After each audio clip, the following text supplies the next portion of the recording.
Hello students, आज हम पढ़ेंगे section 9 of Indian contract act. Section 9 हमें बताता है कि जो प्रॉमिस होता है, जिसे हम हिंदी में वचन कहते हैं, ये दो तरीके से किया जा सकता है, एक एक्सप्रेस, दूसरा इम्प्लाइड।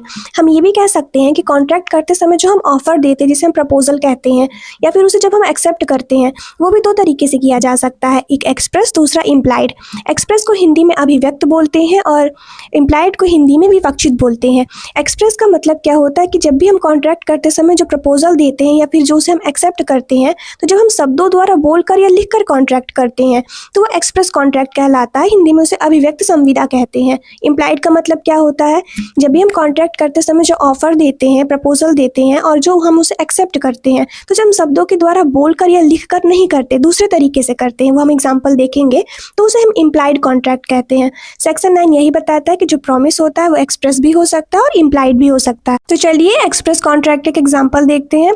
यहाँ दो पर्सन, एक पर्सन है ए, दूसरा पर्सन है बी। ए बी से कहता है कि मैं अपनी बाइक 50,000 रुपये में तुम्हें बेचना चाहता हूँ, क्या तुम मेरी बाइक खरीदना चाहते हो?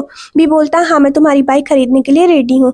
इन दोनों के बीच जो कॉन्ट्रैक्ट हुआ है ये एक्सप्रेस कॉन्ट्रैक्ट कहलाएगा, क्योंकि ए जो ऑफर दिया है बी को, मतलब बी को ऑफर दिया है कि तुम मेरी गाड़ी खरीदना चाहते हो, तो वो बोल कर दिया। हम पहले पढ़ें कि एक्सप्रेस कॉन्ट्रैक्ट का मतलब ही होता है जब हम बोल कर, शब्दों के द्वारा, चाहे बोल कर करें या लिख कर करें, हो सकता है ये दोनों जो कॉन्ट्रैक्ट किए हैं या भी बोले हैं, बाद में रिटर्न कॉन्ट्रैक्ट के थ्रू ये कॉन्ट्रैक्ट कंप्लीट करें अपना। जो बातें बोलें कि हाँ मैं तुमको अपनी गाड़ी इतने रुपए में बेचने के लिए रेडी हूँ, फिर दोनों के सिग्नेचर हो।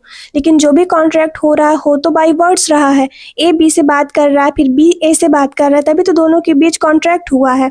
ये एक्सप्रेस कॉन्ट्रैक्ट कहलाता है, क्योंकि हम शब्दों के द्वारा कॉन्ट्रैक्ट करते हैं, बोल कर करें या लिख कर करें, जैसे भी करें, लेकिन ये कॉन्ट्रैक्ट एक्सप्रेस कॉन्ट्रैक्ट कहलाता है क्योंकि हुआ बाई वर्ड्स। यहाँ जो ये सेकंड एग्जांपल है ये इम्प्लाइड कॉन्ट्रैक्ट एग्जांपल है। यहाँ पर भी कॉन्ट्रैक्ट होता है लेकिन बाई वर्ड्स नहीं होता, शब्दों के द्वारा नहीं होता, इसे हम समझेंगे। देखिए यहाँ पे एक सर्कस है, एक मेला लगा हुआ है जो लोग देखने जाते हैं, लेकिन मेला देखने के लिए पहले उन्हें टिकट सेंटर से टिकट लेना पड़ता है। यहाँ पर भी एक ऑफर है और एक एक्सेप्टेंस है। कैसे है, जैसे जो लोग जाते हैं मेला देखने तो पहले टिकट सेंटर से टिकट लेते हैं, उसके लिए उन्हें पैसा देना पड़ता है। तो यहाँ जो लोग सर्कस देखना चाहते हैं वो एक तरह से टिकट सेंटर वाले को ऑफर देते हैं कि मैं इतने रुपए में जितनी भी टिकट, मतलब जितने की भी टिकट होगी, इतने रुपए में आपका ये सर्कस या मेला देखना चाहता हूँ। तो बदले में टिकट सेंटर वाले पैसे लेके उनको टिकट दे देते हैं।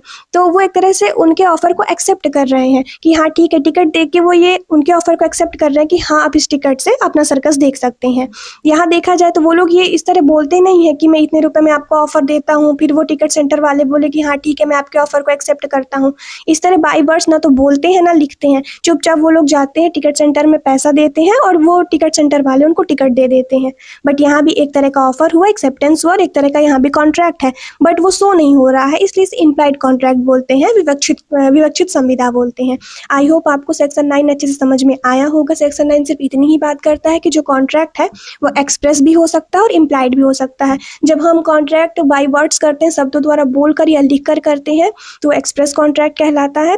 और जब हम शब्दों के अलावा किसी दूसरे तरीके से कॉन्ट्रैक्ट करते हैं तो वो इम्प्लाइड कॉन्ट्रैक्ट कहलाता है। आई होप आपको सेक्शन 9 अच्छे से समझ में आया होगा और ये दो एग्जाम्पल भी अच्छे से समझ में आए होंगे। आज के लेक्चर में बस इतना ही। Thank you, thanks for watching.